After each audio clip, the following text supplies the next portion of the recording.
الف اگر کسی حرف کے پہلے آئے تو یہ بعد والے حرف سے کبھی جوڑا نہیں جائے گا، جیسے الف جمع بے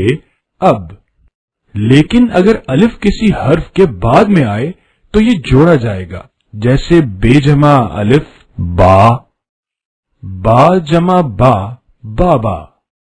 بعد، اب، رب، دل، وہ، راہ، دے، رک، رگ، اس، رس، اڑ، ڈر، دم، ڈر، دف، رش، دک، دل، دن، اے، دو،